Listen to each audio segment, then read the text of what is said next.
Hey guys, what's up? If you are a fan of the premium Velvacut and Woodcraft line of knives from Council Tool or having a hard time getting one, I suggest you check out this house axe from Council Tool. These are available right now from Whiskey River Trading. I actually purchased this from there myself. I purchased it with this Crazy Horse leather axe mask. This is their medium mask. It's absolutely beautiful. So I'm going to give you my first impressions, having just used this axe a little bit. And with that being said, it is a first impressions review. So down the line in the future, I may have to change some of the things that I say here. However, I have quite a bit of experience with Council Tool axes at this point. I have an idea for their overall quality, and knowing a bit about axes as well, I think I can give you a pretty good idea of what you could expect from this axe right from the get-go.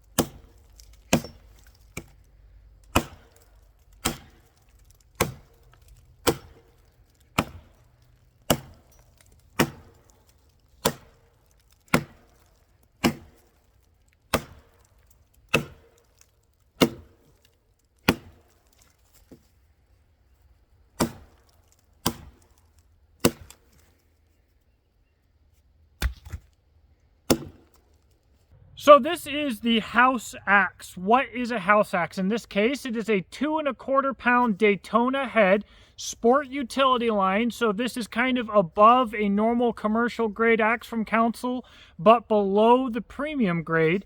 And we have a 19-inch handle. So the proportions of this axe, it's not a full axe. It's somewhere in between probably a hatchet and an axe. Now, I know that Webster defines a hatchet somewhat silly. I don't really care how they define an axe because the nerds over there don't know anything about axes. I'm going to define a hatchet as an axe that is useful and comfortable to use with one hand, and an axe as an axe that's useful and comfortable to hold in two. If you define it differently, more power to you, but that's how I'm going to define it in this video. So this is something similar to the pack axe, in my opinion, with the shorter handle. We even have a little bit heavier head, unless I'm mistaken, which I could be off the top of my head. I think it's a 2-pound head. Might be 1 3/4 on that pack axe, or it might be exactly the same, 2 1/4. But we have a similar size head. We've got a short handle. This makes for a small axe or hatchet that can get quite a bit of work done in a small space. So I brought this out here in my Hidden Woodsman backpack. And it's very, very practical. It's not as comfortable to use one-handed as a hatchet. And it's not as efficient to use as an axe two-handed. You're not going to get as much work done, but it's a good in-between for doing a lot of heavy-duty chores here. The Crazy Horse leather, this is not included. I purchased this separately, and it's absolutely beautiful. I mean, it's just sweet. So how quality-wise does the axe compare to one of the premium Council Tool axes? Well, the grain here is mostly vertical. It's a little bit separated. I don't think that we'll have any problems with that. With a handle of this length, I think it's going to be plenty strong. And it is rather narrow, so it has the feel of one of their premium line handles. So it is also seated a little bit proud, so it's going to be a very good and very secure hang. As opposed to what's more traditionally done, being cut flush with the axe head. So again, a lot nicer than your commercial grade axes with the shape of the handle and the way that it's hung and the grain structure. I think typically I expect a little bit nicer grain orientation and tightness from the more expensive premium ones, but I'm very happy with this. Sport utility head being a cut above commercial but a cut below premium. we've got wonderful geometry for an axe here. I mean, this is a chopping machine. It's very thin. It's as thin as some of my thick knives might be. So that can tell you a lot. Now, we actually have a micro bevel on here. It might be kind of difficult to see on the camera. You see there, we've got this little micro bevel, and I like seeing that. However, being that we're not, once again, we're not the premium axe, if we can look at the micro bevel, it's not beautiful. So right now, where this axe is tuned, or this hatchet is tuned, this is going to be a very tough edge, but it's not going to be from the factory, a face shaving, paper trick cutting type edge.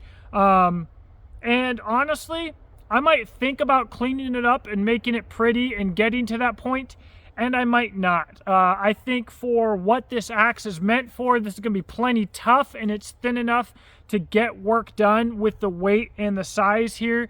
So I might not change it. However, if I want to do feather sticks and stuff like that, or if I just want this nuclear sharp because I like things nuclear sharp no matter what, I may touch this up. Time will tell. So I'm going to wrap this up with this initial impressions deal here. This cost me $100 with the axe mask. So it's like 60 some dollars for the axe. You get free shipping if you spend over 150, but I didn't. So it's like 60 something for the axe. It's like 20 something for the mask. You add in shipping and tax, it came out just under $100. So we've got an axe that's quite a bit more affordable than one of the premium axes, but it's still super nice. And even if you only want an axe to be a hipster and to get a vibe or something like this, you get a little bit of color from use or from your tongue oil or whatever on this handle, and you get one of these crazy horse beautiful axe masks, and you're right there, guys. If you want to go the other direction from the classic premium axe, and you want to get some of that darker color on this handle and then paint the end of it like, what is it, Best Made? I don't remember, those really expensive wall hangers. You could go that route too with this axe. For me and my use, I'm not going to do anything with the handle. I'm going to use the crap out of this axe. This handle is going to darken naturally, and I think it's going to be an absolutely fantastic companion. This likely, however, will not be a pack axe primarily for me. I like keeping my packs light. I am a knife guy primarily. This is going to be a in my Jeep axe or hatchet, and I think it's going to be phenomenally well suited for that. I will be doing an adventure soon to a ghost town and abandoned mine. I think that we'll be putting this guy to work quite a bit out there. And, you know, sometimes on your adventures, there's something to be said for having a 2 1/4 pound hammer on a 19-inch handle as well for putting the hurt on something. So that's what we've got. That is my first impressions. I'll put a link to where these are available in the description box below at Whiskey River Trading. If you're looking at this way in the future, this might not be an option anymore. Also in the description box below, you can see how you can support my channel through my Patreon affiliate links, Exodus Knife and Tool, my American-made knife brand, etc. Thank you for watching. Let me know what you think in the comments section below. I try to answer all of the questions below, and I hope that you have a blessed day.